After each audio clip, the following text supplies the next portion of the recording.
name is Polo. Hope you guys are doing well. And today I have a Try Not to Laugh challenge, the NBA edition. All right. I'm going to get through this one. My favorite Draymond moment is the Paul Pierce, bro. They don't love you like that. It's one of the hardest rants of all time. Chasing that farewell tour, they don't love you like that. You can't get no farewell tour, they don't love you like that. You ain't got that type of love. You thought you was Kobe? Because we clipped it up. My dude Luis clipped it up when the fan threw the headband in the crowd and the dude caught it and threw it back. It's the funniest shit of all time. That is your fucking fault, That is all your fault, That is your fault, bro.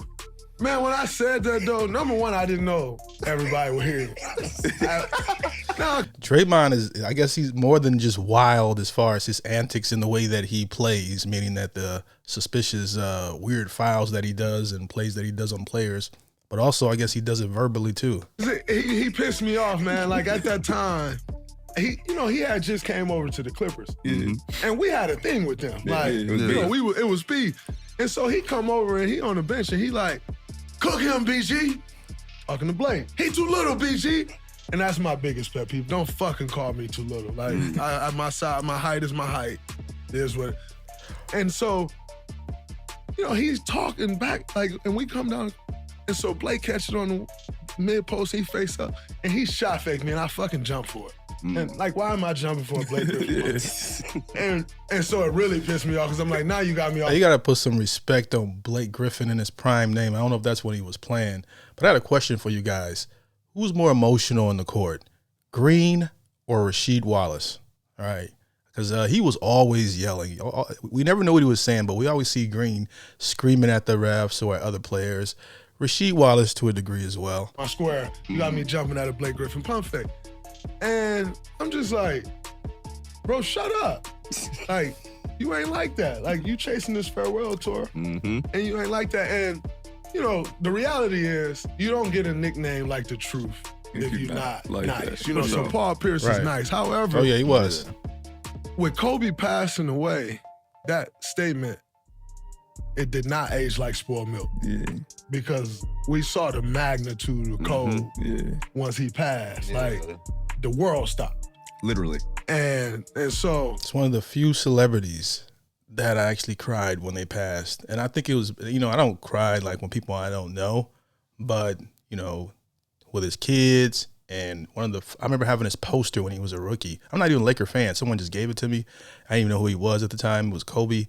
But I'd hung it up in my room. So I'd watched Kobe's entire career, from the moment he shot his first shot to the moment where, he has a family and everything, and to pass the way he did, it was pretty tough. One of the few celebrities that really affected me when he passed. When you look back on that statement, it was the truth.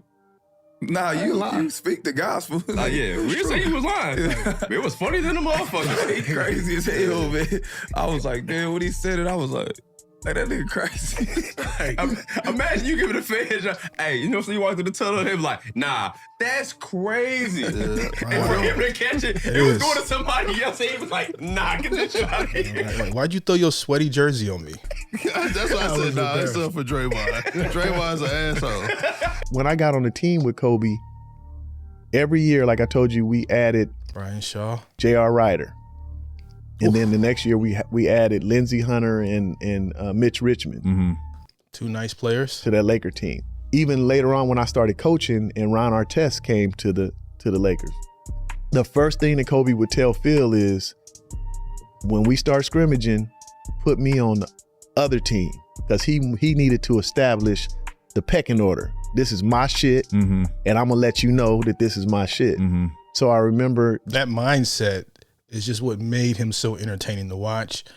Jordan was just as crazy as far as his competitive nature as well. And we've gotten so soft in the NBA where these players want to be friends and dance and take games off. And it's the reason, aside from it being really expensive to watch sports, it's one of the biggest reasons why ratings are going down, on top of other distractions as well. But yeah, the competitive nature that Kobe had, you'd be hard pressed to find a great that wasn't obsessed like that, whether it's Tiger Woods or whoever. J.R. Ryder,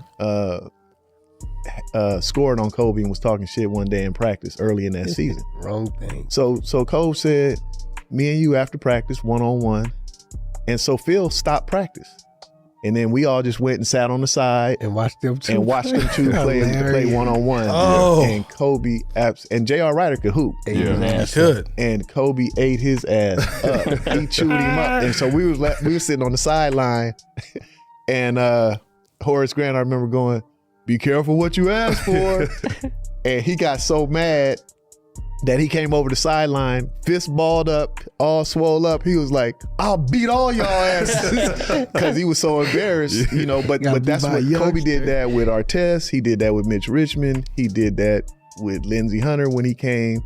Later on, Jim Jackson and Aaron McKee they signed with the Lakers later on in their career. You got to go up against the top dog. That's why Kobe had to get Shaq up out of there. But anyways, these are some great stories here. This is supposed to be a try not to laugh challenge, but it's actually a really interesting video. I almost forgot about it. Same thing. He was going to establish the pecking order. This is my shit. I'm the guy, right? And you got to come through me. Yeah, hilarious. That should be standard on every NBA team. Whoever the top dog is. What's your most embarrassing basketball moment? So it was an off-court thing that happened on court. So I was manscaping, right? And I'm trying to be all cute manscaping. Okay.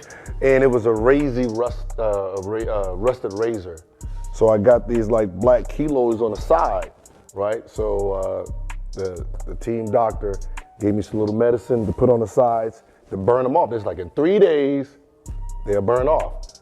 Well, he said, just dab it on. So I did one of these joints, right? Like some cocoa butter. Yeah. 3 days later, bruh, all burnt. Like all the flesh was rubbed. All. Oh, flesh, man. all red, like it was bad. So we're playing the Clippers, right? We're playing the Clippers. Oh, man. So I'm trying to figure out how. Oh, man, I definitely lost. All right, this dude is ridiculous. He just started rubbing it on. I think those were specific instructions, okay? The way he explained the way the doctor told him to do it was like, follow these instructions, you know. You know what you're talking about, all right? These joints, right? Like some cocoa butter. Yeah. 3 days later, bruh, all burnt. Like all the flesh was rubbed. All flesh, all pink, red. Like it was bad. So we're playing the Clippers, right? We're playing the Clippers. So I'm trying to figure out how to not feel this pain, like trying to run. So I decided, okay, got my tights on, right? I got my tights. I put baby powder. Like what? I'm just like powder. I'm trying to like. What kind of ghetto remedy is that? Cool it down. Got the baby powder. Pop, pop, pop, pop. You didn't go seek medical attention at all. You just the medical attention I seek got me this problem. So you was like, no, your lack of his ability not to follow instructions got him that problem. Yeah, I got it about baby powder. So I put baby powder, right? I'm a fan of Gilbert Arenas, though. I think his show is great. So then I seen like baby powder like seeping through. So I said, oh shit. So what I did is got the what's the name tape? The tape we do. Yeah. So I put the tape around the thigh. Boop, boop, boop. Good. You trying to slow cook his own ass. In the game. In the game. And I guess once you start sweating, start seeping. So the baby powder is seeping on white shit. Yeah. Man, this story's getting disgusting. Yeah, so something happened, all you see was poof.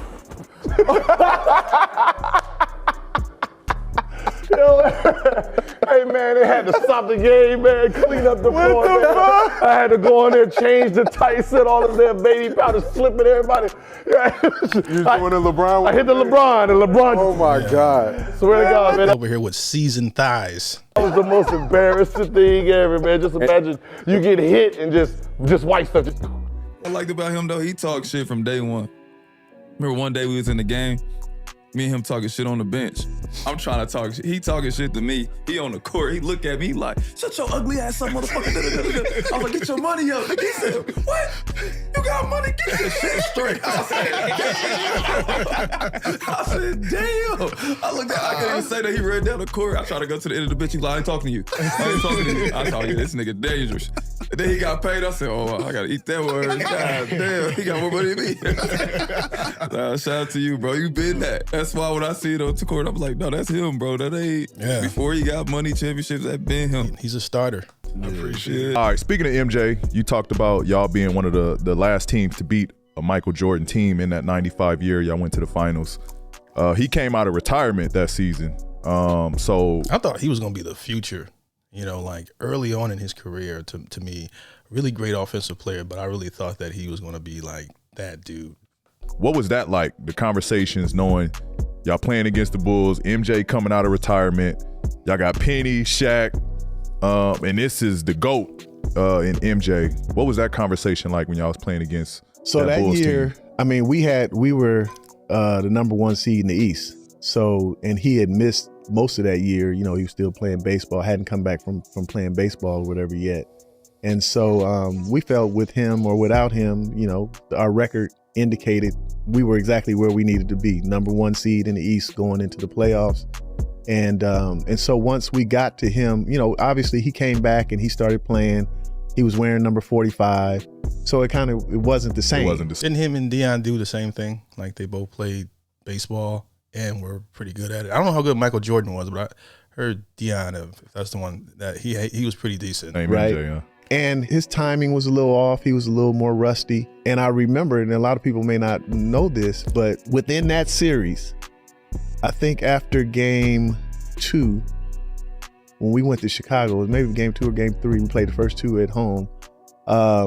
Jordan changed his jersey back to number 23 because Nick Anderson, after we had won game 3 or game 4, whichever game it was, he said, number 45 ain't what number 23 used to be. Wow. And then everybody was like, oh man, why you gotta go and do that? Wow. You need to shut your ass up.